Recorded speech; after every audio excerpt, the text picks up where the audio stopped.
성화 4년 조선 예종 즉위년 1468년 겨울이었습니다. 창덕궁 대조전의 처마 끝에서 고드름이 자라던 그해 궁궐 안은 얼음보다 차가운 침묵으로 가득했습니다. 상궁 기씨는 그날도 세자궁 처소의 구석진 방에서 밤을 지새우고 있었습니다. 26의 나이 궁녀로서는 이미 한창 때를 지나 상궁의 자리에 오른 지 3년째였습니다. 그녀의 손끝은 세자저하의 옷깃을 꿰매고 있었지만 마음은 온통 밖에서 들려오는 발소리에 쏠려 있었습니다. 기상궁. 문이 열리고 세자 해양대군이 들어섰습니다. 훗날 예종으로 기록될 그 사람은 그때만 해도 25의 젊은 세자였습니다. 하지만 그의 얼굴에는 나이에 어울리지 않는 그림자가 드리워져 있었습니다. 저하. 기씨가 황급히 바느질을 내려놓고 예를 갖추려 하자 세자가 손을 들어 제지했습니다. 오늘 대전에서 또다시 좌의정 한명회가 입궐했소. 세자빈의 처소를 찾아가더군. 기씨의 손이 미세하게 떨렸습니다. 세자빈 안순왕후. 한명회의 사위이자 이 궁궐에서 기씨가 가장 두려워하는 존재였습니다. 세자는 창가로 다가가 밤하늘을 바라보았습니다. 가래를 올린 지 5년이 되어가오. 5년. 한명회는 매번 입궐할 때마다 빈의 처소에 들러 무언가를 속삭이고 가오. 세자빈께서 하루빨리 옥동자를 낳으셔야 동궁의 지위가 공고해진다고. 그 말은 곧 그는 말을 잇지 못했습니다. 세손이 없으면 세자의 자리도 위태롭다. 그 뒤에 숨은 협박을 두 사람 모두 알고 있었습니다. 저하께서는 기씨가 조심스레 입을 열었습니다. 어찌하여 소인에게 이런 말씀을. 그대만이 내 진심을 아는 이이기 때문이요. 세자의 목소리에는 절박함이 배어 있었습니다. 세조실록 권사 17, 세조 14년 12월 기사에는 이렇게 기록되어 있습니다. 세자 해양대군이 병약하여 조정의 근심이 크다. 단 한 줄의 기록 뒤에는 강력한 훈구파와 그들의 수장. 한명회가 예종을 압박하던 피 튀기는 권력투쟁이 숨어 있었습니다. 성화 5년 1469년 봄 상황은 급변했습니다. 상궁마마 세자빈 마마께서 부르십니다. 어린 내인의 전갈에 기씨는 가슴이 철렁 내려앉았습니다. 세자빈이 하급 상궁을 부르는 일은 결코 좋은 징조가 아니었습니다. 대조전 세자빈의 처소는 화려했습니다. 금박을 입힌 병풍, 비단 장막, 중국에서 들여온 청화백자 향로에서 피어오르는 침향연기. 그 한가운데 안순왕후가 앉아 있었습니다. 21살의 젊은 왕비는 차갑게 빛나는 미모를 지녔지만 그 눈빛에는 서리가 내려앉아 있었습니다.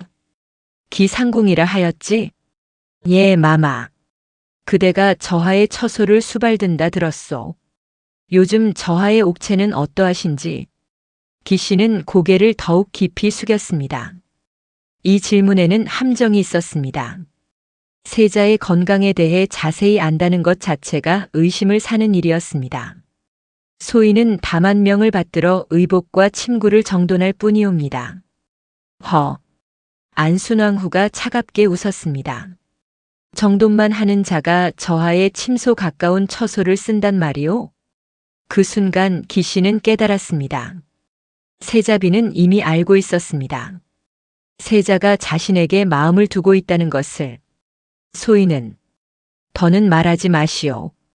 안순왕후가 찬잔을 들어 향차를 홀짝였습니다. 나 역시 궁에서 자란 몸이오.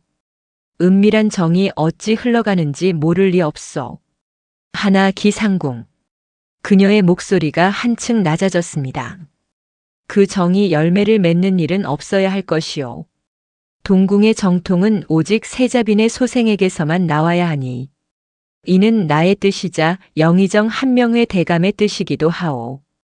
돌아오는 길 기씨의 다리는 후들거렸습니다. 하지만 그녀가 처소에 도착했을 때 더 큰 충격이 기다리고 있었습니다. 세자가 그녀의 처소 문 앞에 서 있었던 것입니다. 저하, 이 밤중에 어인일이시옵니까? 기상궁. 세자의 목소리는 떨리고 있었습니다. 내 그대에게 할 말이 있어. 좁은 방 안에서 촛불 하나만이 타오르고 있었습니다. 세자는 한참을 말없이 서 있다가 마침내 입을 열었습니다. 그대가 회임했소. 기씨는 그 자리에 주저앉았습니다. 어찌하셨사옵니까? 내의원 의관이 그대의 맥을 짚고 내게 은밀히 아뢰었소. 이는 대단히 위험한 일이오, 기상궁. 소인이 죄를 지었사옵니다. 기씨의 목소리가 떨렸습니다. 이 목숨 어찌 처분하시든. 아니오. 세자가 그녀의 앞에 무릎을 꿇었습니다. 신하가 상전에게 하는 절이 아니라 한 남자가 한 여인에게 하는 그런 자세였습니다. 이 아이를 살려야 하오. 하나 지금 상황으로는 그대의 아이로 나아서는 이 궁궐에서 하루도 살아남지 못할 것이오. 저하. 한명회는 세자빈 소생이 아닌 동궁의 자식을 절대 용납하지 않을 것이오. 그가 얼마나 무서운 자인지 그대도 들어 알지 않소? 단종 복위 모해 때 얼마나 많은 이들의 목이 떨어졌는지. 세자의 손이 떨리고 있었습니다. 내게 한 가지 방도가 있어. 방도라 하시면 이 아이를 세자빈의 소생으로 만드는 것이요. 기씨는 귀를 의심했습니다. 무슨 말씀이시옵니까? 그대가 아이를 낳거든 그 즉시 세자빈의 처소로 옮기는 것이요. 세자빈은 회임한 적이 없으니 해산의 과정을 모르오. 산실청을 엄중히 통제하고 궁 안팎에 세자빈께서 옥동자를 낳으셨다 소문을 퍼뜨린다면. 하오나 저하 그것은 천하에 용납될 수 없는. 나도 안다. 세자의 목소리가 높아졌다가 이내 낮아졌습니다. 나도 알고 있어. 하지만 이것만이 이 아이가 적자로 대군으로 훗날 보위에 오를 수 있는 유일한 길이요. 기씨의 머릿속이 하얗게 변했습니다. 그렇다면 소인은 그대는 평생 상궁으로 남아야 하오. 후궁의 첩지도 아이의 생모라는 인정도 받을 수 없어. 다만 세자가 그녀의 손을 잡았습니다. 그대는 유모 상궁의 이름으로 아이 곁에 있을 수 있어. 멀리서나마 아이가 자라는 것을 볼 수 있어. 이것만이 내가 그대와 아이에게 줄 수 있는 전부요. 저하께서는 기씨의 눈에서 눈물이 흘러내렸습니다. 소인에게 어미의 이름을 버리라 하시는 것이옵니까? 그렇소. 세자의 목소리는 쇳소리처럼 차가웠습니다. 어미의 이름을 버리는 대신 아이의 목숨을 얻는 것이요. 그날 밤 기씨는 새벽까지 잠들지 못했습니다. 손은 자신도 모르게 아랫배를 쓰다듬고 있었습니다.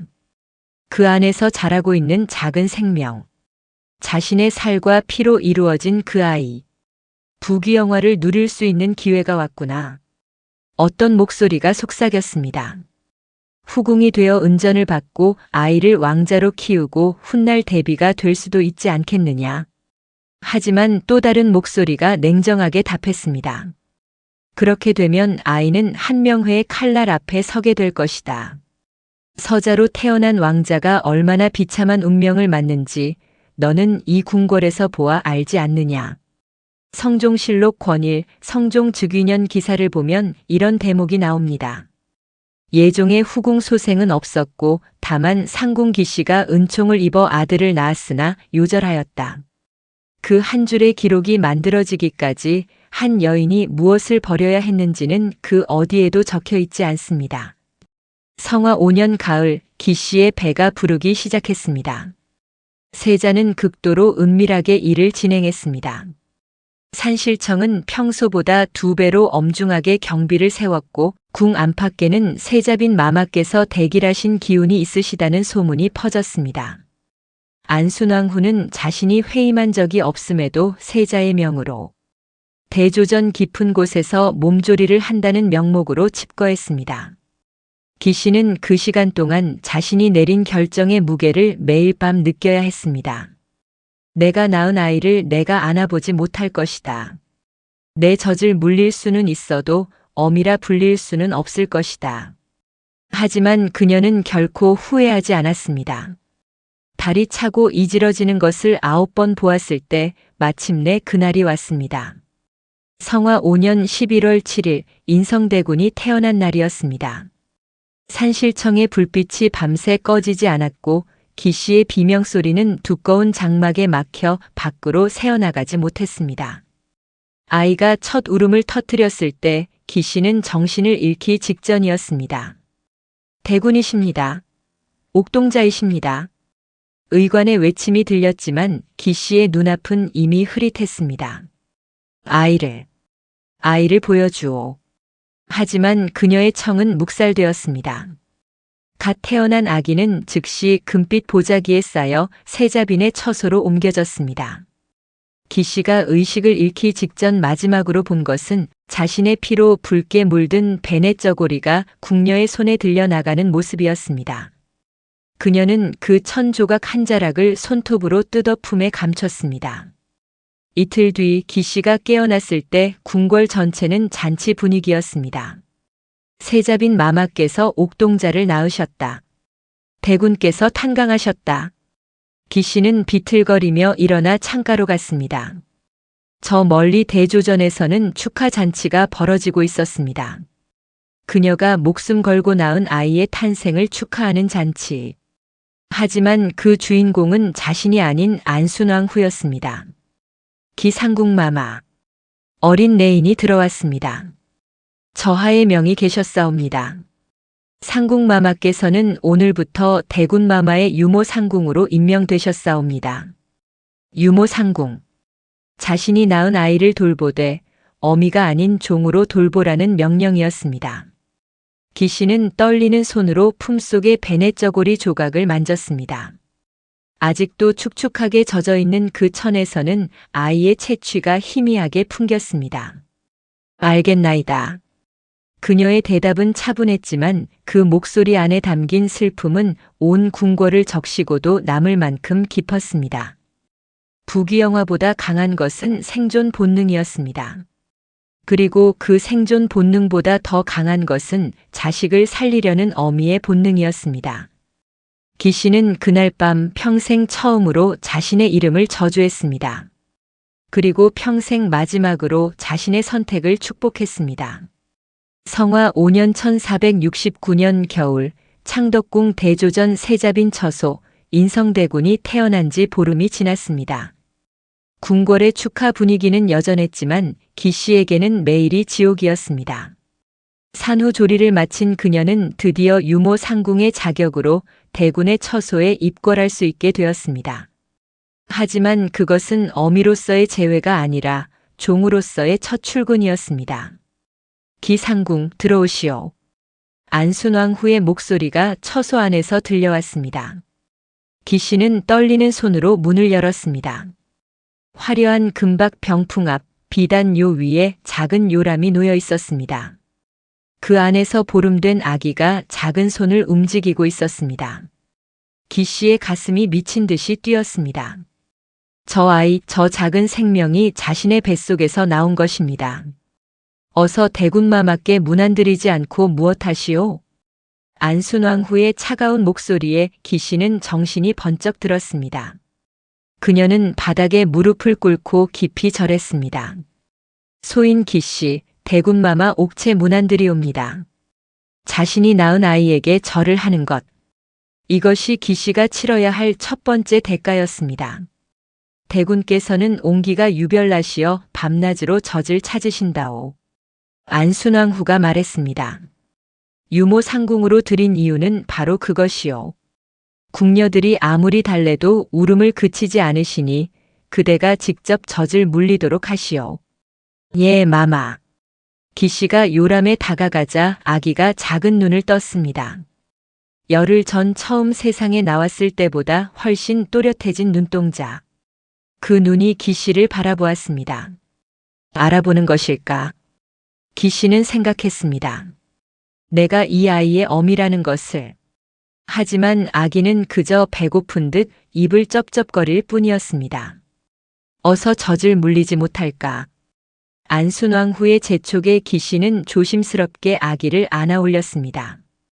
처음으로 제 아들을 품에 안는 순간이었습니다. 아기의 무게, 온기, 숨결. 모든 것이 기 씨의 영혼을 뒤흔들었습니다.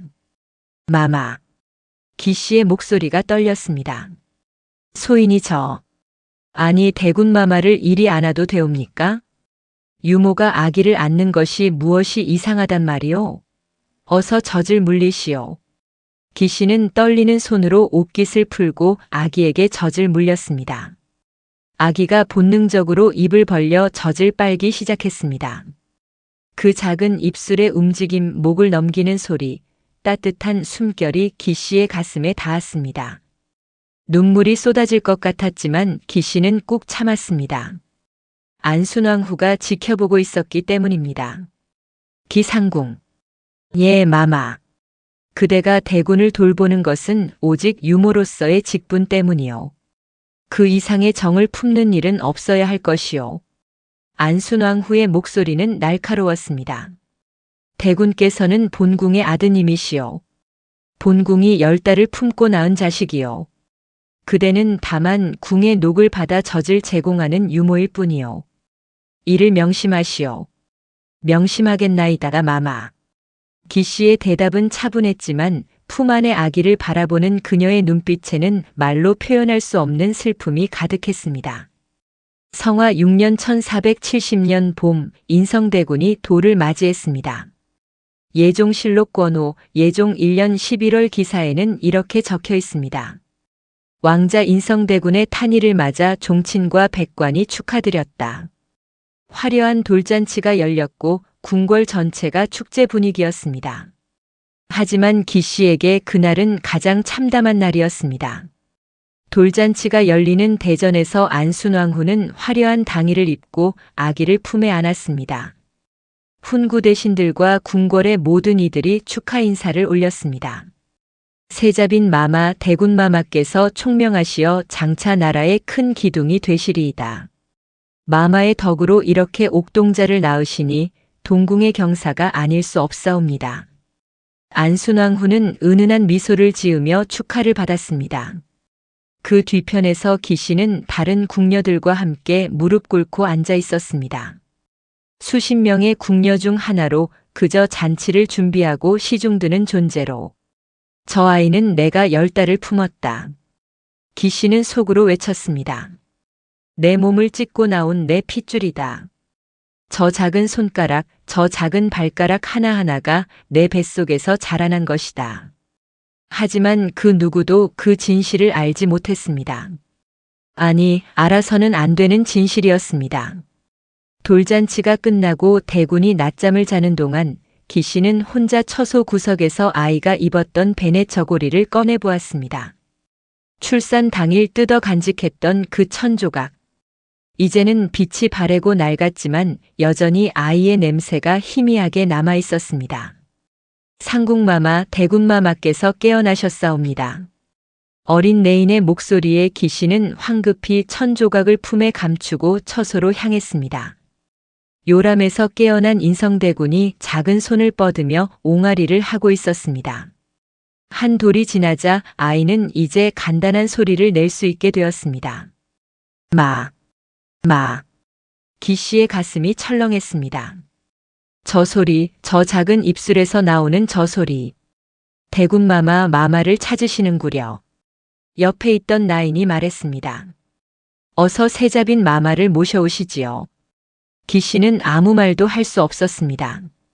마마라고 부르는 그 대상이 자신이 아니라는 것.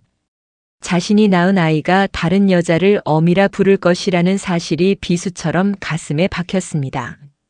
안순왕후가 들어왔을 때 인성대군은 정말로 그녀를 향해 손을 뻗었습니다. 마마. 그래, 내 아들. 안순왕후가 아이를 안아 올렸습니다. 마마가 여기 있느니라. 기 씨는 그 광경을 바라보며 입술을 깨물었습니다. 입안에서 피맛이 번졌지만 그 고통조차 가슴의 아픔에 비하면 아무것도 아니었습니다. 성화 6년 여름 밤이 되면 기 씨의 진짜 일이 시작되었습니다. 안순왕후는 낮 동안만 아이를 돌보았습니다. 밤이 되어 아이가 울면 그녀는 결코 직접 달래지 않았습니다. 그것이 기 씨의 몫이었습니다. 또 우는구나. 기씨는 촛불을 켜고 처소로 갔습니다. 요람에서 인성대군이 울고 있었습니다. 밤중에 배가 고파서 혹은 기저귀가 젖어서 때로는 그저 외로워서 대군마마 소인이 왔나이다. 기씨가 아이를 안아 올리자 울음이 곧 그쳤습니다. 아이는 기씨의 품에 안기면 금방 안정을 찾았습니다. 아마도 익숙한 심장 소리 때문이었을 것입니다. 10달을 뱃속에서 들었던 그 소리. 기씨는 아이에게 젖을 물리고 기저귀를 갈아주고 자장가를 불러주었습니다. 자장자장 우리 아기, 잘도 잔다 우리 아기. 하지만 노랫말에 우리 아기라는 말을 담을 수는 없었습니다. 혹시라도 누가 듣고 있을지 몰랐기 때문입니다. 아이가 다시 잠들면 기씨는 한참을 그 얼굴을 바라보았습니다. 작은 눈썹, 오똑한 코, 장밋빛 입술. 모든 것이 완벽했습니다. 너는 언젠가 큰 인물이 될 것이다. 기씨는 속삭였습니다. 세자가 되고 왕이 될 것이다. 그때 내가 안전하려면 내 어미가 누구인지 영원히 모르는 것이 나을 것이다. 성화 6년 가을 인성대군이 도를 지나자 안순왕후의 태도가 더욱 냉혹해졌습니다. 어느 날 오후 기씨가 아이에게 죽을 먹이고 있을 때였습니다. 기상궁. 안순왕후가 갑자기 처소에 들어왔습니다.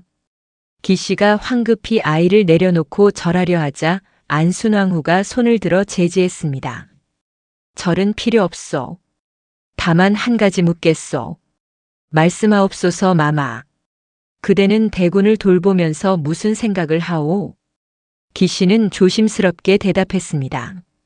소인은 다만 저하와 마마의 명을 받들어 대군마마를 정성껏 수발들 뿐이옵니다. 정성? 안순왕후가 차갑게 웃었습니다. 지나친 정성은 월권이 될 수 있소 기상궁. 그녀는 기씨에게 다가와 낮은 목소리로 말했습니다. 본궁이 모를 것 같소? 밤마다 그대가 대군을 안고 얼마나 오래 바라보는지, 어떤 눈빛으로 바라보는지. 기씨의 얼굴이 창백해졌습니다. 마마 소인은 나는 경고하는 것이요. 안순왕후의 목소리가 싸늘하게 식었습니다. 대군은 본궁의 아들이요. 그대 같은 상궁이 넘볼 수 있는 존재가 아니요. 만약 다시 한번 그런 눈빛으로 대군을 바라본다면 그녀는 말을 끝맺지 않았지만 그 속에 담긴 위협은 충분했습니다. 그날 이후 안순왕후는 의도적으로 기씨를 괴롭히기 시작했습니다. 기상궁, 대군의 옷에 주름이 있구려. 다시 다려오시오. 기상궁, 대군의 처소가 차다하시니 아궁이에 불을 더 지피시오. 직접 가서. 기상궁, 대군께서 입으실 옷감이 모자라니 침방으로 가서 가져오시오. 지금 당장. 사소한 트집, 끝없는 심부름, 밤낮 없는 호출. 안순왕후는 기씨에게 잠을 잘 시간조차 주지 않았습니다. 더 잔인한 것은 세자 앞에서 벌어지는 학대였습니다. 어느 날 예종이 대군의 처소를 찾았을 때였습니다. 기상궁이 대군을 돌본다 들었소. 예, 저하. 안순왕후가 대답했습니다. 다만 요즘 기상궁의 수발이 소홀한 듯하여 본궁이 직접 지켜보고 있사옵니다. 소홀하다니? 보시옵소서 저하. 대군의 옷깃에 먼지가 묻어있지 않사옵니까? 안순왕후가 가리킨 곳에는 먼지라고 하기에도 민망한 작은 점 하나가 있었습니다. 기상궁, 어찌된 일이오? 예종이 물었을 때 기씨는 무릎을 꿇었습니다. 소인의 불찰이옵니다, 저하. 일개 상궁이 대군을 돌보기에는 역부족인 듯하오. 안순왕후가 말했습니다. 본궁이 직접 다른 유모를 드리는 것이 어떻겠사옵니까? 기씨의 심장이 멎는 것 같았습니다. 아이 곁에서 쫓겨난다는 것. 그것만은 안 되었습니다. 마마 소인이 잘못하였사옵니다. 기씨는 바닥에 이마를 찌으며 애원했습니다. 다시는 이런 일이 없도록 하겠사옵니다. 제발. 그만. 예종이 손을 들었습니다. 기상궁은 원래 소임을 다하고 있소. 세자빈께서는 너무 엄하신 것 아니오? 저하께서 그리 말씀하시니 본궁이 도리어 자식을 아끼지 않는 어미가 된 것 같구려. 안순왕후가 서운한 듯 말했습니다. 예종은 난처한 표정으로 처소를 나갔습니다. 그는 기씨를 보호하고 싶었지만 그럴 수 없다는 것을 알고 있었습니다. 안순왕후를 자극하면 오히려 아이가 위험해질 수 있었습니다. 기씨는 그 광경을 보며 깨달았습니다. 예종조차 자신과 아이를 지켜줄 수 없다는 것을. 이 궁궐에서 그녀는 완전히 혼자였습니다. 성화 6년 겨울 어느 깊은 밤 기씨가 인성대군에게 젖을 물리고 있을 때 예종이 처소에 들어왔습니다. 저하. 기씨가 놀라 일어서려 하자 예종이 손을 들어 제지했습니다. 앉아 있으시오. 예종은 아이를 바라보았습니다. 자신의 아들. 하지만 세상에는 세자빈의 아들로 알려진 아이. 아이가 많이 컸구려. 예, 저하. 대군마마께서는 총명하시고 건강하시옵니다. 그대는. 예종의 목소리가 떨렸습니다. 후회하지 않소? 기씨는 한참 동안 대답하지 못했습니다. 그녀는 품 안의 아이를 내려다보았습니다. 평화롭게 젖을 빨고 있는 작은 얼굴. 후회. 기씨가 천천히 입을 열었습니다. 저하, 후회란 다른 선택이 가능했을 때 하는 것이옵니다. 소인에게는 다른 선택이 없었사옵니다. 세자빈이 그대를 괴롭힌다는 것을 나도 알고 있소. 소인은 괜찮사옵니다. 괜찮지 않소? 예종의 목소리가 높아졌다가 이내 낮아졌습니다. 내가 이렇게 무력한 줄 몰랐소. 내가 세자이건만 한 여인조차 지켜주지 못하다니. 저하. 기씨가 조용히 말했습니다. 저하께서 지키셔야 할 것은 소인이 아니옵니다. 바로 이 아이옵니다. 그녀는 잠든 아이를 요람에 내려놓았습니다. 이 아이가 언젠가 세자가 되고 왕이 되는 그날까지 저하께서는 이 아이를 지켜주셔야 하옵니다. 소인의 고통 따위는 아무것도 아니옵니다. 예종은 기씨의 손을 잡았습니다. 그대는 성인이요. 아니옵니다. 기씨가 고개를 저었습니다. 소인은 그저 어미일 뿐이옵니다. 어미의 이름을 버렸지만 어미의 마음까지 버릴 수는 없었나이다. 두 사람은 한참을 말없이 아이를 바라보았습니다. 그들이 함께 만들었지만 함께 키울 수 없는 아이. 세상에서 가장 사랑하지만 가장 멀리 있어야 하는 아이. 저하, 가셔야 하옵니다. 기씨가 말했습니다. 이 시각에 저하께서 이곳에 계신다는 것이 알려지면 대군마마께 해가 될 수 있사옵니다. 예종은 일어섰습니다. 하지만 문 앞에서 돌아보며 말했습니다. 기상궁, 나는 그대에게 빚을 졌소. 평생 갚을 수 없는 빚을. 기씨는 대답하지 않았습니다. 다만 고개를 깊이 숙였을 뿐입니다. 예종이 나간 후 기씨는 홀로 앉아 아이를 바라보았습니다. 낮에는 아이에게 절을 해야 하고 밤에는 아이를 안아도 마마라 불릴 수 없는 것. 이것이 그녀가 선택한 삶이었습니다. 그녀는 품에서 베넷 저고리 조각을 꺼냈습니다. 이제 너무 낡아서 거의 형체를 알아볼 수 없었지만 이것만이 자신이 이 아이를 낳았다는 유일한 증거였습니다. 언젠가. 기씨가 속삭였습니다. 언젠가 내가 왕이 되고 이 궁궐의 주인이 되는 그날, 나는 멀리서 지켜볼 것이다. 내가 영원히 나를 모르더라도 나는 평생 너를 지켜볼 것이다. 눈앞에서 뺏긴 모성. 기씨는 그날 밤 자신이 유령 어미가 되었음을 확실히 깨달았습니다. 살아있지만 죽은 것과 다름없는 아이 곁에 있지만 아이에게 없는 것과 같은 존재. 하지만 그녀는 결코 포기하지 않았습니다. 유령이라도 좋았습니다. 그림자라도 좋았습니다. 단 하루라도 더 아이 곁에 있을 수 있다면 그것만으로 충분했습니다. 그것이 어미의 마음이었습니다. 예종 즉위년 1469년 초겨울 창덕궁 편전, 예종이 즉위한 지 석 달째 되던 해였습니다. 예종실록권이 예종 즉위년 11월 기사에는 이런 기록이 남아 있습니다. 상께서 족질로 인하여 정사를 보시기 어려우시다. 의관들이 주야로 약을 올렸으나 차도가 없다. 족질. 발에 생긴 염증이 점차 악화되어 걷기조차 힘든 지경에 이른 것입니다. 오늘날의 의학으로 보면 봉화지겸이나 폐혈증의 초기 증상이었을 것입니다.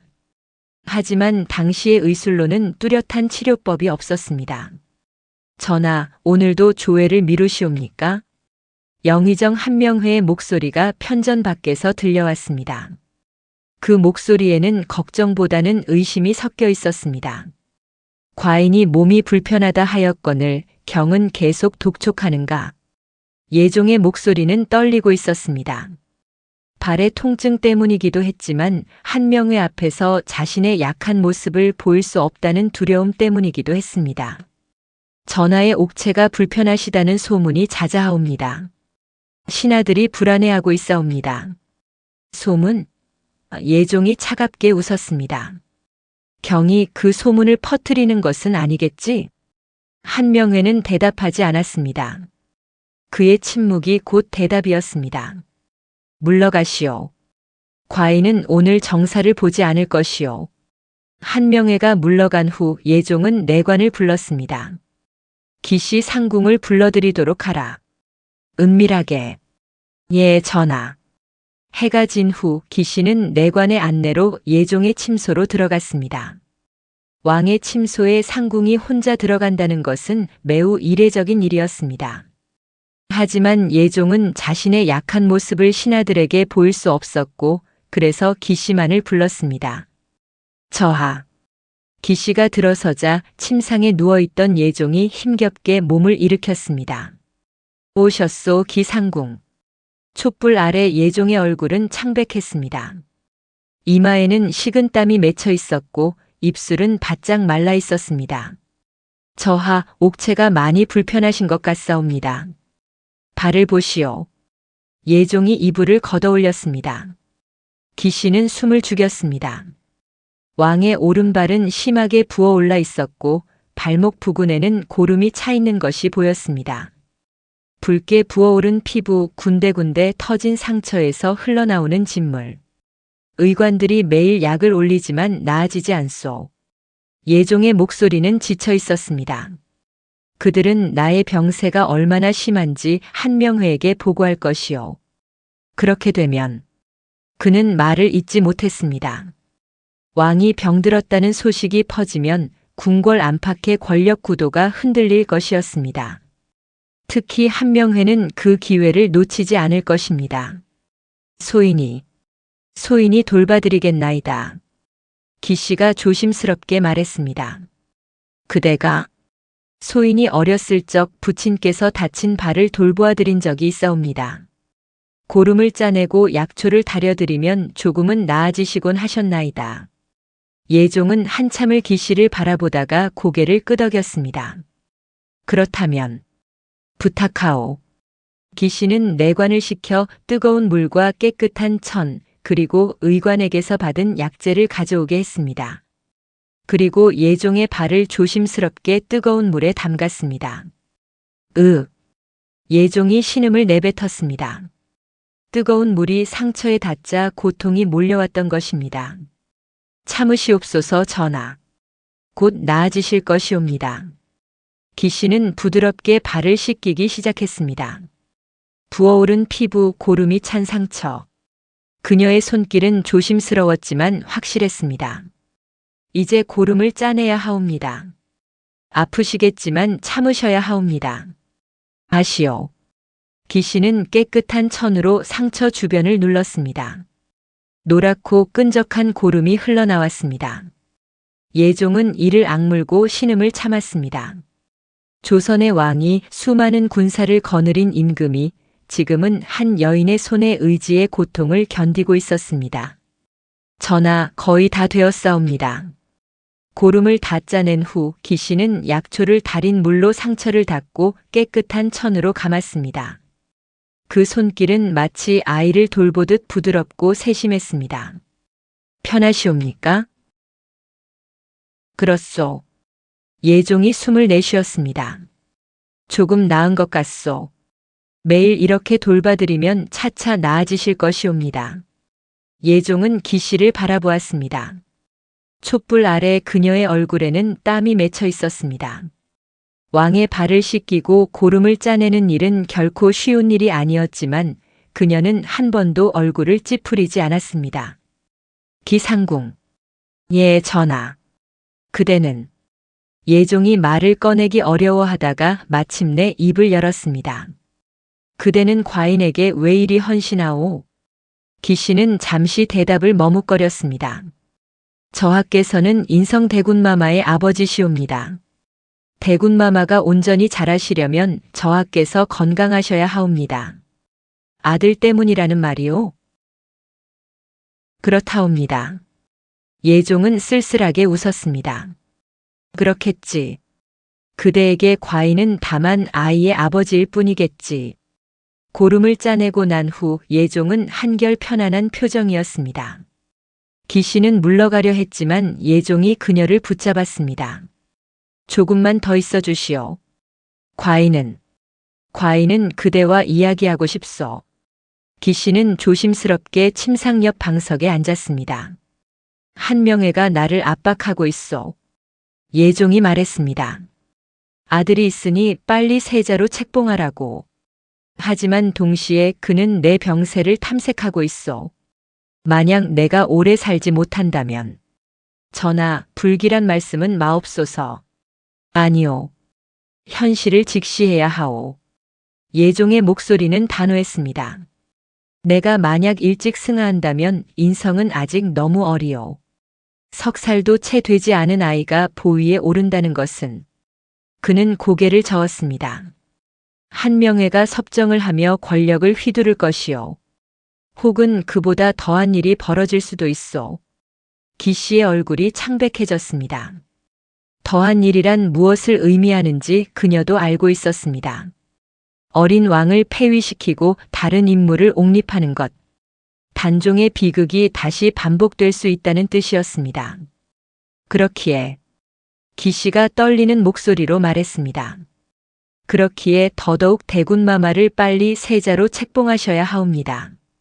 세자 책봉? 예, 전하. 대군마마를 세자로 책봉하시고 세손의 지위를 확고히 하셔야 하옵니다. 그래야만 누구도 함부로 손을 댈 수 없사옵니다. 예종은 한참을 생각하다가 고개를 끄덕였습니다. 그대의 말이 옳소. 하나 한명회가 가만히 있겠소? 한명회 대감은 결국 세손을 원하고 있지 않사옵니까? 대군마마는 표면상으로는 자신의 외손이옵니다. 그가 반대할 이유가 없사옵니다. 하지만 내가 오래 살지 못한다는 것을 눈치챈다면 그는 어린 세자보다 차라리 다른 왕족을 옹립하려 할 것이오. 그렇다면 기씨의 목소리가 더욱 절실해졌습니다. 더더욱 빨리 하셔야 하옵니다. 대감이 눈치채기 전에 대군마마를 세자로 책봉하시고 왕실의 정통성을 확고히 하셔야 하옵니다. 예종은 기씨의 얼굴을 바라보았습니다. 그녀의 눈에는 간절함이 가득했습니다. 그것은 단순히 자식의 출세를 바라는 어미의 욕심이 아니었습니다. 자식의 생존을 바라는 어미의 본능이었습니다. 그대는, 예종이 말했습니다. 그대는 정말로 아무것도 바라지 않는 것이오? 그대 자신을 위해서는? 기씨는 고개를 저었습니다. 소인이 바라는 것은 오직 하나, 대군마마께서 안전하게 자라시는 것뿐이옵니다. 그것이 소인이 이 모든 것을 버리고 얻고자 했던 것이옵니다. 부귀영화도 필요 없사옵니다. 후궁의 첩지도 필요 없사옵니다. 그렇다면 그대가 아이의 생모라는 인정도. 기씨는 잠시 침묵했습니다. 그것이 가장 고통스러운 부분이었습니다. 하지만 그녀는 단호하게 고개를 저었습니다. 그것도 필요 없사옵니다. 아니, 그것만은 절대 있어서는 안 되옵니다. 만약 세상이 소인이 대군마마의 생모라는 것을 안다면 대군마마는 더 이상 적자가 아니게 되옵니다. 그것은 곧 죽음을 의미하옵니다. 예종은 기씨의 손을 잡았습니다. 그대는 대단한 여인이요. 그 어떤 남자보다도 그 어떤 신하보다도 대단하오. 소인은 그저 어미일 뿐이옵니다. 성화 7년 1470년 봄, 그날 이후 매일 밤 기씨는 예종의 침소를 찾았습니다. 누구에게도 들키지 않게 내관들조차 모르게 그녀는 은밀하게 왕의 발을 돌보았습니다. 고름을 짜내고 약초를 달인 물로 씻기고 깨끗한 천으로 감는 일을 매일 반복했습니다. 오늘은 좀 어떠하시옵니까? 어제보다는 낫소. 붓기가 조금 빠진 것 같사옵니다. 그대 덕이요. 같은 대화가 매일 밤 반복되었습니다. 하지만 두 사람은 그 시간을 기다렸습니다. 예종에게는 자신의 약함을 보여도 되는 유일한 시간이었고 기씨에게는 인성대군의 아버지이자 한때 자신을 사랑했던 남자와 단둘이 있을 수 있는 유일한 시간이었습니다. 기상궁. 예, 전하. 세자 책봉을 준비하고 있어. 다음 달이면 인성을 정식으로 세자로 책봉할 것이요. 기씨의 손이 멈췄습니다. 정말이시옵니까? 그렇소. 그대의 말이 옳았소. 빨리 해야 하오. 내 몸이 언제까지 버틸지 모르니. 전하. 기씨의 눈에 눈물이 고였습니다. 감사합니다. 진심으로 감사합니다. 그대에게 이것밖에 줄 수 없어 미안하오. 예종이 말했습니다. 그대는 후궁의 첩지도 생모의 인정도 받지 못할 것이요. 하지만 그대의 아들은 세자가 될 것이요. 그리고 언젠가는 왕이 될 것이요. 그것으로 충분하옵니다. 기씨는 다시 예종의 발을 감싸기 시작했습니다. 그녀의 손길은 언제나처럼 부드럽고 조심스러웠습니다. 그대의 손은 참 따뜻하오. 예종이 말했습니다. 이 손으로 대군마마를 안고 저하를 돌보고 있사옵니다. 그것만으로도 소인은 행복하옵니다. 행복하다고? 네. 비록 세상이 인정하지 않는 어미이고 비록 세상이 알아주지 않는 헌신이지만 소인은 제가 해야 할 일을 하고 있사옵니다. 그것이 행복이 아니고 무엇이겠사옵니까? 예종은 천장을 바라보았습니다. 과인은 그대에게 빚을 졌소.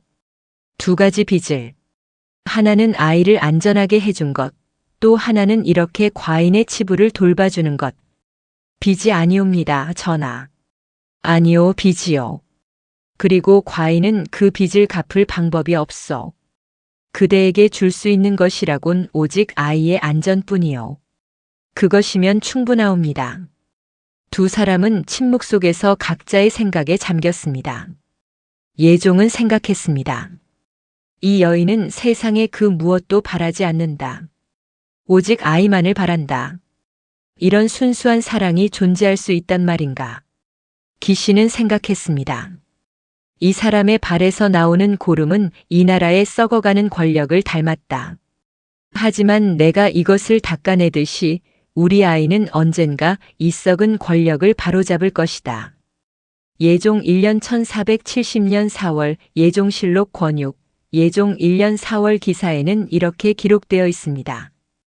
왕자 인성대군을 세자로 책봉하였다. 종친과 백관이 할애하였다. 세자 책봉식 날 기씨는 다른 궁녀들과 함께 먼 곳에서 의식을 지켜보았습니다.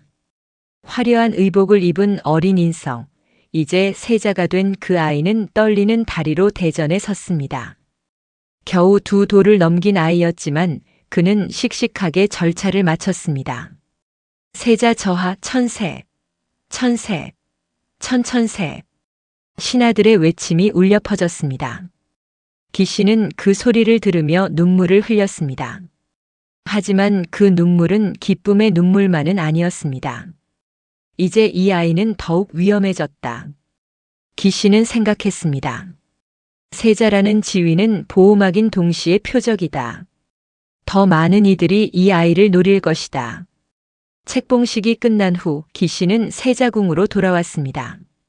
그곳에서 피곤한 얼굴의 어린 세자가 기다리고 있었습니다. 상궁. 피곤해. 아이가 기씨를 향해 손을 뻗었습니다. 기씨는 주저하다가 아이를 안아 올렸습니다. 세자 저하 수고 많으셨나이다. 응. 자고 싶어. 아이는 기씨의 품에서 곧 잠들었습니다. 기씨는 아이를 침상에 눕히고 조심스럽게 이불을 덮어주었습니다. 너는 이제 세자가 되었구나. 기씨가 속삭였습니다. 언젠가는 왕이 될 것이다. 그때까지 내가 지켜줄 것이다. 비록 내가 나를 어미라 부르지 못하더라도 나는 평생 너를 지킬 것이다. 그녀는 품에서 베넷 저고리 조각을 꺼냈습니다. 이제 거의 형체를 알아볼 수 없을 만큼 낡았지만 여전히 그녀의 품에 간직되어 있었습니다. 이것이 너와 나를 이어주는 유일한 증거란다. 하지만 세상은 절대 이것을 알아서는 안 된다. 밤이 깊어갔습니다. 저 멀리 예종의 침전에서는 촛불이 여전히 타오르고 있었습니다. 아마도 예종은 오늘도 고통스러운 밤을 보내고 있을 것입니다. 내일 밤에도 모레 밤에도 나는 그분의 발을 돌볼 것이다. 기씨는 생각했습니다. 그것이 내 아들의 아버지를 지키는 일이니까. 고름 섞인 눈물.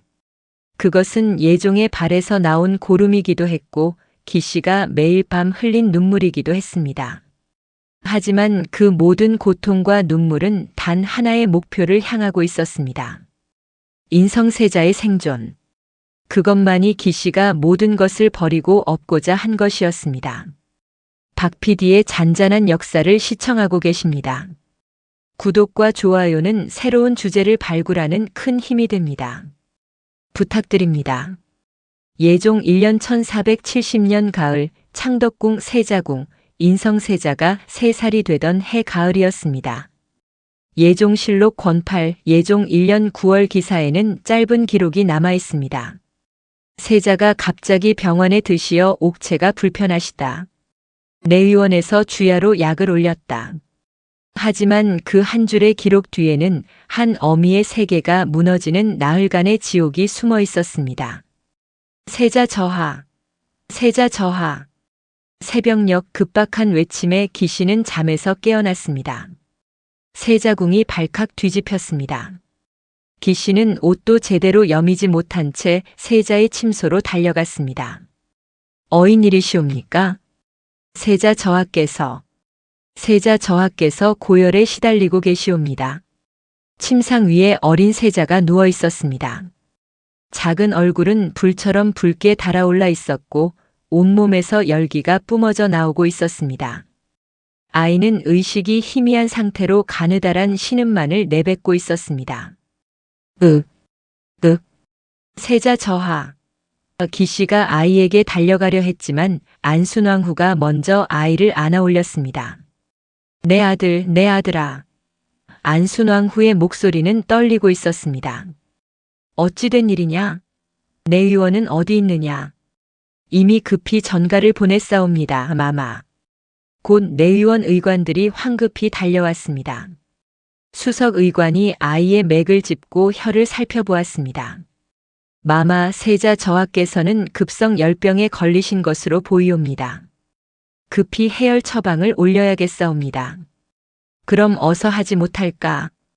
의관들이 분주하게 움직이는 동안 기씨는 벽에 기대 서서 아이를 바라보았습니다. 그녀의 다리는 후들거렸고 온몸의 피가 거꾸로 솟는 것 같았습니다. 내 아이, 내 아이가. 하지만 그녀는 앞으로 나설 수 없었습니다. 안순왕후가 아이를 꼭 안고 있었고 그 주위를 의관들과 상궁들이 둘러싸고 있었습니다. 기씨는 다만 멀리서 자신이 낳은 아이가 고통받는 것을 지켜볼 수밖에 없었습니다. 해가 지고 밤이 깊어갔지만 세자의 열은 떨어지지 않았습니다. 의관, 어찌 된 것이냐? 예종이 직접 세자궁에 행차하여 호통을 쳤습니다. 약을 올렸는데도 차도가 없지 않느냐? 황공하옵니다, 전하. 신등이 온갖 해열제를 써보았으나 열이 잡히지 않사옵니다. 예종의 얼굴이 창백해졌습니다. 자신의 발병도 제대로 치료하지 못하는 의관들이 세자를 살릴 수 있을지 의문이었습니다. 더 좋은 약재를 구해오라. 궁 밖의 명의들도 모두 불러들이라. 예, 전하. 한밤중 모두가 지쳐 잠깐씩 눈을 붙일 때 오직 기시만은 잠들지 않았습니다. 그녀는 세자의 침소박 복도에 무릎을 꿇고 앉아 있었습니다. 제발, 제발. 그녀는 평생 믿어본 적 없는 하늘을 향해 빌었습니다. 저를 데려가시옵소서. 제 목숨을 가져가시옵소서. 대신 저 아이만은 살려주시옵소서.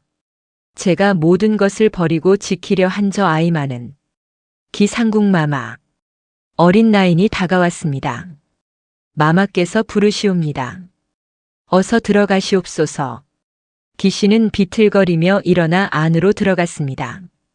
안순왕후가 지친 얼굴로 그녀를 바라보았습니다. 기상궁, 그대가 평소 세자를 돌보지 않았느냐? 혹시 무엇을 잘못 먹였거나 잘못한 것이 없느냐? 날카로운 추궁이었습니다. 하지만 기씨는 차분하게 대답했습니다. 소인은 언제나 조심하였사옵니다. 세자 저하께서 드시는 모든 음식을 먼저 맛보았고 침구도 매일 햇볕에 말렸사옵니다. 그런데 어찌 이런 일이? 안순왕후의 목소리가 떨렸습니다. 그녀는 처음으로 진짜 두려움을 느끼고 있었습니다. 세자가 죽으면 그녀의 입지도 함께 무너질 것이었습니다. 마마, 소인이 간병을 들어도 되겠사옵니까? 그러시오. 그대가 평소 세자를 잘 돌보았으니 그대가 곁에 있으면 세자도 안정을 찾을 것이오. 마침내 기씨는 아이 곁으로 갈 수 있었습니다. 세자는 작은 몸으로 거친 숨을 몰아쉬고 있었습니다. 기씨는 차가운 물에 적신 천으로 아이의 이마를 식혀주었습니다. 세자 저하. 그녀는 아무도 듣지 못할 만큼 작은 목소리로 속삭였습니다. 아니, 내 아들아. 제발 버텨다오. 제발. 이튿날 아침 세자의 상태는 더욱 악화되었습니다. 아이는 이제 물조차 제대로 삼키지 못했습니다. 입술은 바짝 마르고 눈은 반쯤 감긴 채로 초점을 잃고 있었습니다. 세자 저하, 물을 드셔야 하옵니다. 기씨가 조심스럽게 아이의 입술에 물을 적셔 주었습니다. 하지만 아이는 물을 삼키지 못하고 흘려버렸습니다. 의관들은 침을 놓고 약을 다렸지만 아무런 효과가 없었습니다. 이상하옵니다. 수석 의관이 당혹스러워하며 말했습니다. 이런 열병은 통상 이틀이면 고비를 넘기는데 세자 저하의 증상은 오히려 악화되고 있사옵니다. 그 말에 기씨의 가슴이 철렁 내려앉았습니다. 혹시 한 가지 무서운 생각이 머리를 스쳤습니다. 이것이 정말 단순한 열병일까? 아니면 기씨는 조심스럽게 세자가 먹은 음식을 살펴보았습니다.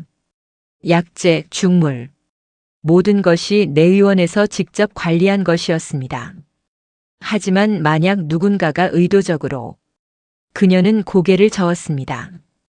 그런 생각은 하지 말아야 했습니다. 하지만 세자가 죽으면 가장 이득을 보는 사람이 누구인지 그녀는 알고 있었습니다. 한명회. 세자가 죽으면 예종은 후계자를 잃게 됩니다. 그리고 한명회는 다른 왕족을 옹립할 수 있는 기회를 얻게 됩니다. 아니다. 아니야. 그럴 리가 없어. 하지만 궁궐에서 단종이 어떻게 죽었는지 그녀는 알고 있었습니다. 셋째 날 밤 예종이 다시 세자궁을 찾았습니다.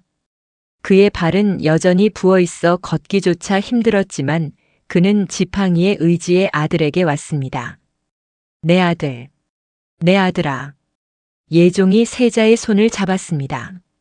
아이의 손은 타는 듯이 뜨거웠지만 동시에 힘없이 축 늘어져 있었습니다. 의관, 어찌 된 것이냐? 대체 어찌 된 것이냐? 황공하옵니다, 전하. 신등도 원인을 알 수가 없사옵니다. 예종은 주저앉았습니다.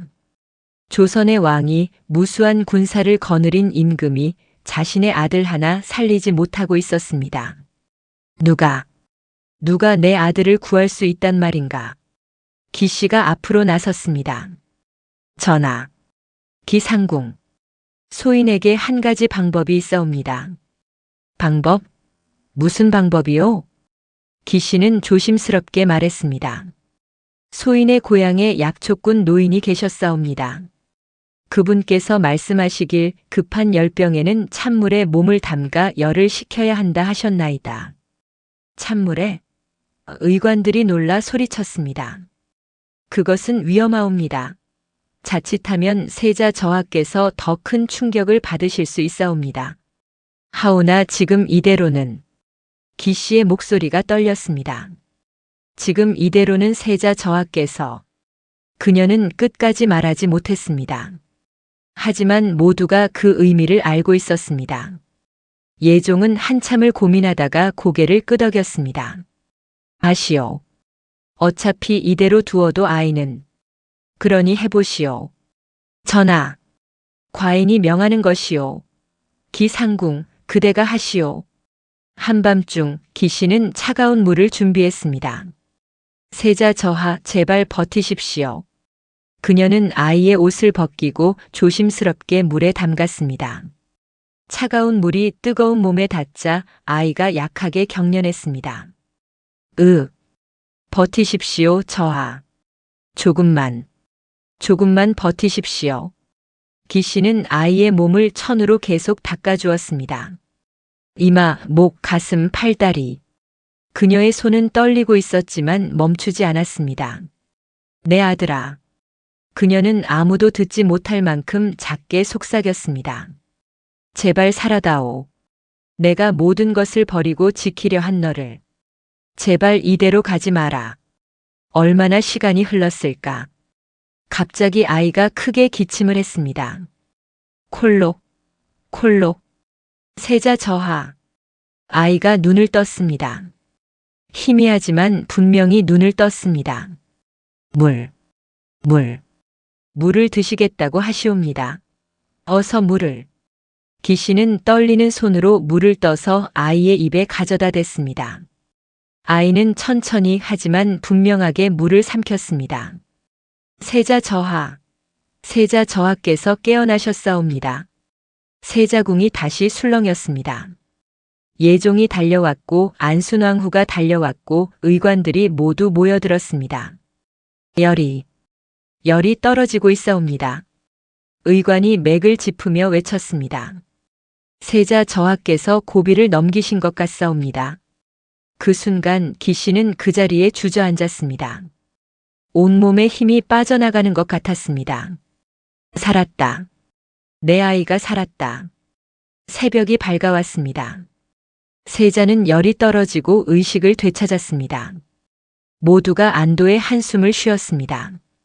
세자 저하께서 회복되셨다. 천우신조로다. 궁궐은 다시 기쁨으로 가득 찼습니다. 하지만 기씨는 불안했습니다. 뭔가 잘못되었다는 느낌이 들었습니다.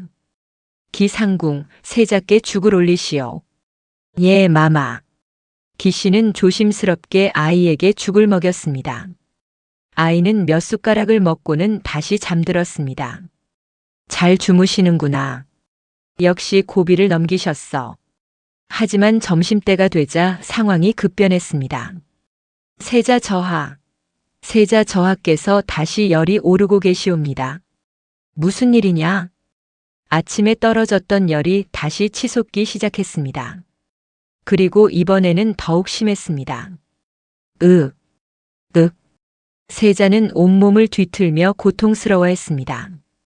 입에서는 거품이 흘러나왔고 눈은 뒤집혔습니다. 의관들이 달려왔지만 이미 늦었습니다. 이것은 수석 의관의 얼굴이 하얗게 질렸습니다. 전하, 이것은 독의 증상과 유사하옵니다.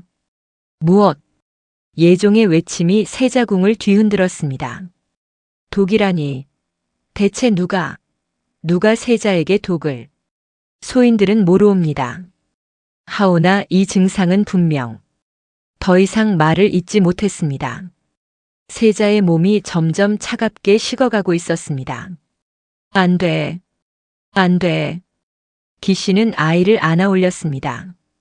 공식적으로는 절대 해서는 안 되는 행동이었지만 그녀는 더 이상 참을 수 없었습니다. 내 아들아, 내 아들아. 기상궁, 지금 무슨 짓이냐? 안순왕후가 소리쳤지만 기씨는 듣지 않았습니다. 가지 마라. 제발 가지 마라. 내가 모든 것을 버리고 지키려 한 너를. 제발. 아이의 눈이 천천히 감겼습니다. 작은 입술에서 마지막 숨이 새어나왔습니다. 아, 아. 그리고 모든 것이 멈췄습니다. 세자 저하, 세자 저하. 의관들이 맥을 짚어보았지만 이미 끝난 후였습니다. 세자 저하께서 승하셨사옵니다. 그 선언과 함께 세자궁은 통곡으로 가득 찼습니다. 안순왕후는 바닥에 주저앉아 울부짖었습니다. 내 아들, 내 아들.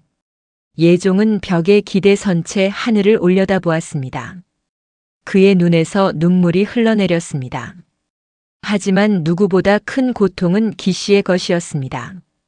그녀는 아이의 시신을 품에 안은 채 소리 없이 울고 있었습니다. 입술을 깨물어 피가 흘러내렸지만 그녀는 신음조차 내지 않았습니다. 내가 모든 것을 버렸는데, 부귀영화도 어미의 이름도 모든 것을 버렸는데 결국 지키지 못했구나. 그날 밤 세자의 시신을 수의로 감싸는 일이 진행되었습니다. 기씨는 마지막으로 아이의 몸을 닦는 일을 자원했습니다. 안순왕후는 너무 슬퍼서 할 수 없었고 다른 이들도 감히 나서지 못했습니다. 소인이 하겠나이다. 기씨는 따뜻한 물에 천을 적셔 아이의 몸을 닦기 시작했습니다. 작은 얼굴, 작은 손, 작은 발. 새해 동안 그녀가 매일 돌보았던 그 몸이 이제 차갑게 식어가고 있었습니다. 미안하구나. 어미가 미안하구나. 그녀는 속삭였습니다. 너를 낳았지만 어미라 부르지 못하게 했고 너를 키웠지만 곁에서 지키지 못했구나. 마지막까지 지켜주지 못했구나. 아이의 몸을 닦던 그녀의 손이 멈췄습니다. 아이의 목 뒤쪽에 작은 바늘 자국이 있었습니다. 기씨의 눈이 커졌습니다. 이것은 독침. 누군가 의도적으로 아이에게 독을 주입한 것이었습니다. 기씨는 재빨리 그 자국을 수의로 가렸습니다. 만약 이것이 알려지면 궁궐이 발칵 뒤집힐 것이었습니다. 그리고 그 혼란 속에서 예종마저 위험해질 수 있었습니다. 누가 내 아이를. 분노가 치솟았지만 그녀는 그것을 삼켰습니다. 지금은 복수할 때가 아니었습니다. 내 아들아. 그녀는 마지막으로 아이의 이마에 입을 맞췄습니다. 저승에 가거든 나를 어미라 부르지 마라. 어미 노릇 한 번 못한 죄인이 내 길을 막을까 두렵구나. 그녀는 품에서 베네 저고리 조각을 꺼내 아이의 수의 안에 넣었습니다. 이것이라도 가져가거라. 이것이 너와 나를 이어주는 유일한 증거였으니. 피멍든 수의. 그것은 아이의 몸에 생긴 상처이기도 했고 기씨의 가슴에 생긴 상처이기도 했습니다. 모든 것이 끝났습니다. 그녀가 모든 것을 버리고 지키려 한 희망이 한순간에 재가 되어 사라져버렸습니다. 박 PD의 잔잔한 역사를 시청하고 계십니다. 구독과 좋아요는 좋은 주제를 발굴하는 큰 힘이 됩니다. 부탁드립니다.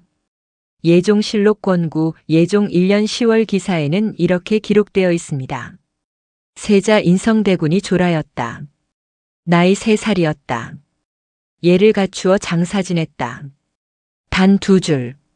새해를 살다 간 어린 생명의 기록은 고작 2줄에 불과했습니다. 장래 행렬이 궁궐을 나서던 날 기씨는 궁녀들과 함께 멀리 떨어진 곳에서 그 광경을 지켜보았습니다. 작은 관이 상여에 실렸습니다. 3살 아이에게는 너무나 작은 관이었습니다. 그 앞에서 안순왕후가 곡을 했습니다. 아이고, 내 아들, 내 아들아. 화려한 상복을 입은 왕후의 울음소리는 궁궐 전체에 울려 퍼졌습니다. 공식적인 어미로서의 슬픔을 전시하는 의식이었습니다. 하지만 그 뒤편에서 기 씨는 입술을 깨물고 있었습니다. 피가 났습니다. 입안 가득 비린내가 퍼졌습니다. 하지만 그녀는 소리를 낼 수 없었습니다. 상궁이 대군의 죽음의 곡을 한다는 것은 있을 수 없는 일이었습니다. 내 아들아. 그녀의 품에는 아이가 태어났을 때 간직했던 베넷 저고리 조각이 쥐어져 있었습니다. 아니, 이제는 없었습니다. 그것은 아이의 수해 속에 함께 묻혔으니까요. 저승에 가거든 나를 어미라 부르지 마라. 어미 노릇 한 번 못한 죄인이 내 길을 막을까 두렵구나. 관이 멀어져 갔습니다. 저 멀리 양주 땅 어딘가에 작은 무덤이 만들어질 것입니다. 그곳에 아이는 영원히 잠들 것입니다. 기 씨는 그 광경을 눈에 담았습니다. 단 한 번도 눈을 깜빡이지 않고 끝까지 지켜보았습니다. 잘 가거라, 내 아들아. 이 어미는 여기 남아 내가 왜 죽어야 했는지 밝혀낼 것이다. 예종 1년 1470년 겨울 인성대군이 죽은 지 한 달 후 예종의 병세가 급격히 악화되었습니다. 예종실록 권십 예종 1년 11월 기사상께서 족질이 더욱 악화되어 조회를 보지 못하시고 침전에서 신하들을 접견하셨다. 아들을 잃은 충격이 예종의 건강을 완전히 무너뜨렸습니다. 발의 염증은 온몸으로 퍼져 폐혈증 증상을 보이기 시작했습니다. 전하, 소인이 왔나이다. 기 씨는 여전히 밤마다 예종의 침소를 찾았습니다.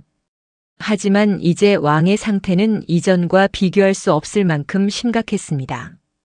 기상궁. 오셨소. 예종의 목소리는 가늘었습니다. 얼굴은 핏기가 없었고 온몸에서 열이 뿜어져 나왔습니다. 오늘도 발을 보겠나이다. 기 씨가 이불을 걷자 그녀는 숨을 죽였습니다. 예종의 발은 이제 검붉은 색으로 변해 있었습니다. 괴사가 진행되고 있었습니다. 더 이상 소용없을 것 같소. 그런 말씀 마옵소서 전하. 아니요. 예종이 쓸쓸하게 웃었습니다. 과인은 알고 있소. 곧 세조대왕과 인성을 만나러 갈 것이요. 기 씨는 말없이 왕의 발을 닦기 시작했습니다. 더 이상 고름은 나오지 않았습니다. 대신 검은 피가 흘러나왔습니다. 기상궁. 예, 전하. 그대는 원망하지 않소? 과인을? 기 씨의 손이 멈췄습니다. 무엇을 원망하겠나이까? 과인이 그대에게 아이를 버리라 했소. 어미의 이름을 버리라 했소. 그런데 결국 아이는 죽었소. 그대가 모든 것을 버린 것이 무슨 소용이었소? 예종의 목소리는 떨리고 있었습니다. 그대는 아무것도 얻지 못했소. 부귀영화도 어미의 이름도 심지어 아이의 생명조차 지키지 못했소. 과인이 그대를 헛된 희망으로 속인 것이요. 아니옵니다, 전하. 기 씨가 조용히 말했습니다. 소인은 후회하지 않사옵니다. 후회하지 않는다고. 네. 비록 결과는 이렇게 되었지만 소인은 최선을 다했나이다. 대군마마를 지키기 위해 세자로 만들기 위해 소인이 할 수 있는 모든 것을 했나이다. 그녀는 왕의 발을 계속 닦았습니다. 그것만으로도 소인은 어미였나이다. 비록 세상이 인정하지 않았어도 소인은 분명 어미였나이다. 예종은 천장을 바라보았습니다. 그의 눈에서 눈물이 흘러내렸습니다. 과인은 무능한 아비였소. 아들 하나 지키지 못한 무능한 아비. 전하. 그리고 무능한 왕이었소. 신하들이 내 아들을 죽였는데도 과인은 그것을 밝히지 못하고 있소. 기 씨의 손이 다시 멈췄습니다. 전하께서도 아셨나이까? 알고 있소. 예종의 목소리는 차가웠습니다. 인성의 목 뒤에 있던 독침 자국. 그대가 그것을 감춘 것도 알고 있소. 전하. 하지만 과인은 아무것도 할 수 없소. 한 명회를 추궁한다 해도 증거가 없소. 오히려 궁궐이 혼란에 빠지고 더 많은 피가 흐를 것이요. 예종은 기씨의 손을 잡았습니다. 용서하시오, 기상궁. 과인이 그대와 아이를 지키지 못한 것을 지키지 못하신 것이 아니옵니다. 기씨가 말했습니다. 저하께서는 대군마마를 세자로 만드셨나이다. 그것만으로도 저하께서는 최선을 다하신 것이옵니다. 세자로 만들었지만 살리지는 못했소. 그 짧은 시간이라도 대군마마는 세자로 살았나이다. 왕자로 적자로 떳떳하게 살다 가셨나이다. 그것이면 충분하옵니다. 예종은 인성대군이 죽은 지 2달 만에 승하했습니다. 예종실록 권십일 예종 1년 11월 28일 기사상이 경복궁 자선당에서 승하하시니 나이 29이었다. 재위 기간은 1년 2개월이었다. 예종의 마지막 밤 기씨는 그의 곁을 지켰습니다. 기상궁. 예, 전하. 과인이 떠나고 나면 그대는 어찌할 것이오? 궁을 나갈 것이옵니다. 궁을? 네. 더 이상 이곳에 소인이 있을 이유가 없나이다. 대군마마도 가셨고 저하께서도 가시면 소인은 그저 빈 껍데기일 뿐이옵니다. 예종은 고개를 끄덕였습니다. 그것이 좋겠소. 이 궁궐은 그대 같은 이가 있을 곳이 아니오. 그는 기씨의 손을 꼭 잡았습니다. 과인의 동생 자을산군이 보위에 오를 것이오. 성종이 되겠지. 그는 현명한 이인이 나라를 잘 다스릴 것이오. 그러시겠나이다. 하나 성종도 그 누구도 인성의 진실은 모를 것이오. 역사는 인성을 안순왕 후의 아들로 기록할 것이고 그대의 이름은 한 줄의 미스터리로만 남을 것이오. 그것으로 충분하옵니다. 예종은 마지막 힘을 다해 말했습니다. 감사했소. 그대가 있어. 과인은 행복했소. 그리고 그는 눈을 감았습니다. 조선 제8대 왕 예종의 마지막이었습니다. 성종 즉위년 1470년 겨울 예종이 승하하고 자을산군이 성종으로 즉위했습니다. 새로운 왕, 새로운 시대가 시작되었습니다. 하지만 기씨에게는 모든 것이 끝난 시간이었습니다. 기상궁마마, 이것이 전하께서 남기신 전교이옵니다. 내관이 기씨에게 밀봉된 편지를 건넸습니다. 예종이 생전에 남긴 마지막 배려였습니다. 편지를 열자 짧은 글이 적혀 있었습니다. 기씨 상궁에게 은전을 내린다. 궁을 나가 자유로이 살도록 하라. 이것이 짐이 그대에게 줄 수 있는 전부이다. 마이너스 예종. 그리고 함께 은자 약간이 들어 있었습니다. 평생을 살기에는 부족하지만 몇 해는 버틸 수 있는 정도였습니다. 마마께서는 궁을 나가시겠나이까? 어린 나인이 물었습니다. 그래야지. 기씨가 쓸쓸하게 웃었습니다. 이제 이곳에 내가 있을 이유가 없구나. 그녀는 자신의 처소를 정리하기 시작했습니다. 20해 넘게 살았던 궁궐을 떠날 준비였습니다. 오래된 옷가지들, 낡은 비녀들, 그리고 서랍 깊은 곳에서 작은 신발 한 켤레가 나왔습니다. 인성대군이 2돌 때 신었던 신발이었습니다. 기씨가 몰래 간직했던 것이었습니다. 이제 이것밖에 남지 않았구나. 그녀는 그 작은 신발을 품에 안았습니다. 베넷저고리 조각은 아이와 함께 묻혔고 이제 남은 것은 이 작은 신발뿐이었습니다.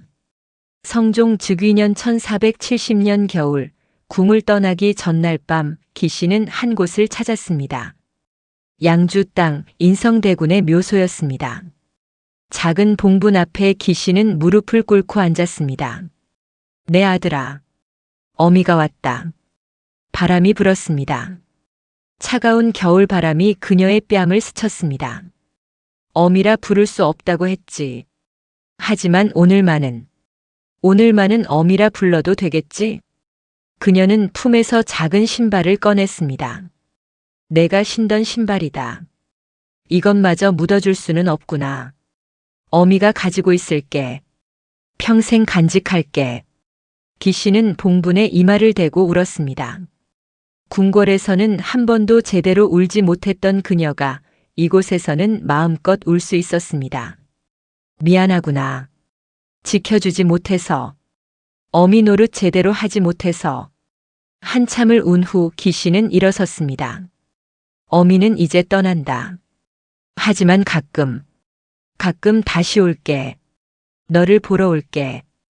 그녀는 봉분 옆에 작은 씨앗 하나를 심었습니다. 들국화 씨앗이었습니다. 이것이 자라면 해마다 꽃이 필 것이다. 그 꽃을 보며 어미를 생각해다오. 세월이 흘렀습니다. 성종은 현명한 왕이 되었고 조선은 태평성대를 누렸습니다. 예종의 치세는 짧았지만 그가 이룬 세자 책봉은 성종의 즉위를 가능하게 했습니다. 하지만 인성대군의 이야기는 역사 속으로 사라졌습니다. 성종실록을 보면 인성대군에 대한 언급은 거의 없습니다. 다만 예종의 아들로 안순왕후의 소생으로 간단히 기록되어 있을 뿐입니다. 그리고 기씨에 대한 기록은 더욱 애매모호합니다.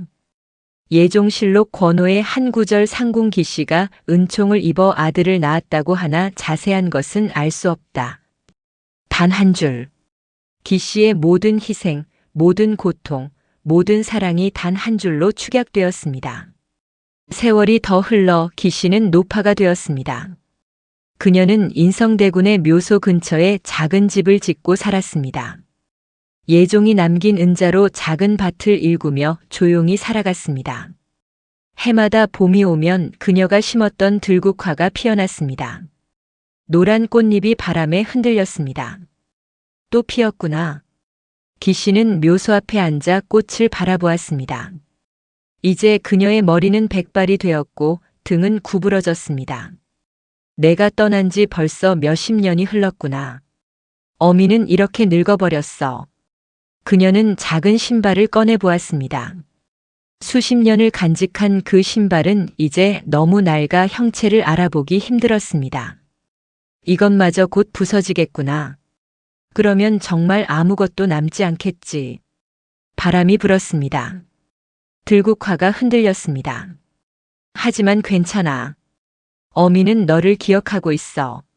내가 태어났을 때의 첫 울음소리, 젖을 빨던 작은 입술, 어미를 바라보던 그 눈동자. 모두 기억하고 있어. 기씨는 꽃잎 하나를 따서 입술에 가져갔습니다. 세상은 너를 안순왕후의 아들로 기억할 것이다. 하지만 어미는 안다. 너는 나의 아들이었다는 것을. 내가 모든 것을 버리고 지키려 했던 내 아들이었다는 것을. 기씨가 세상을 떠난 후 실록청에서는 그녀에 대한 기록을 정리했습니다. 사관들은 고민했습니다. 기씨가 정말로 인성대군을 낳았는가? 아니면 단순히 유모였는가? 증거는 모호했습니다. 예종의 전교에는 은총을 입었다고만 되어 있었고 구체적인 내용은 없었습니다. 결국 사관들은 이렇게 기록했습니다. 예종실록 권호 부록 상궁 기씨에 관하여는 여러 설이 있으나 확실치 않다. 다만 예종께서 그녀에게 특별한 은전을 내리신 것으로 보아 무언가 특별한 사연이 있었던 것으로 추측된다. 그리고 그것이 전부였습니다.